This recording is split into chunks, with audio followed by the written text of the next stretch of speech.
ورحمة الله وبركاته. من تحت شجرة الليمون داء لكل دواء، داء لكثير من الأمراض يغفل عنها الكثير من الناس. أول حاجة هذه للناس اللي بتدور على الرجيم بتدور على الرجيم، بنقولهم عليكم باللي هو الليمون. الليمون حيعالجك من كثير من الأمراض.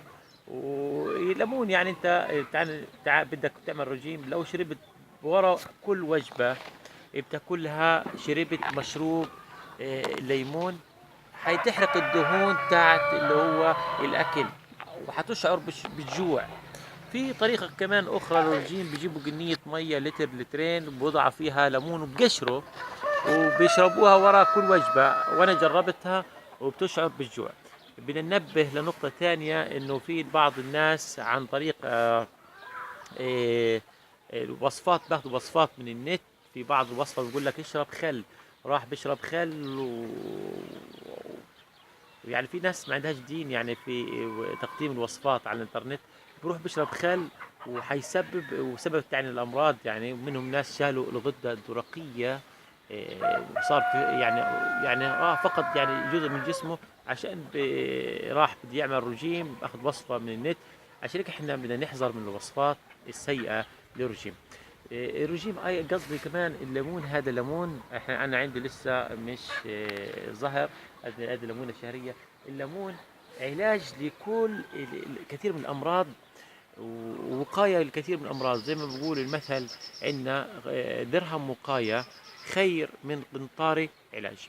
احنا اليوم مأكولاتنا كلها بتعتمد على اللي هو الاكل. طبعا بيدخل الادويه في المزروعات، الادويه هذا خطير جدا. عشان هيك احنا بقول لك الليمون هذا علاج لكثير، يعني او مناعه لكثير من الامراض. يعني لو قطرة ليمون واحدة يعني بتجلي المعدة عندك وبتخلصك من سموم موجودة في جسمك، أو سموم كانت بتدخل لجسمك عن طريق الليمون. علينا ألا ننسى هذا المشروب، وهذا مشروب الليمون. اشي سهل وموجود في الطبيعة. يعني ما توفر على صحتك انك تشرب هذه المشروبات الجميلة. وكمان الليمون يعني طعمه بالمناسبة ليس بالطعم الغير مقبول، بل طعمه ممتع. وكمان علاج الليمون علاج للإنفلونزا، الناس بتعاني من الإنفلونزا. فإذا علينا أن نأخذ بهذه العلاجات وهذه الوصفات الطبيعية التي وجدها الله سبحانه وتعالى في الطبيعة دون تدخل الإنسان. إذا الطبيعة أو البيئة الفلسطينية مليئة بالخيرات والعلاجات.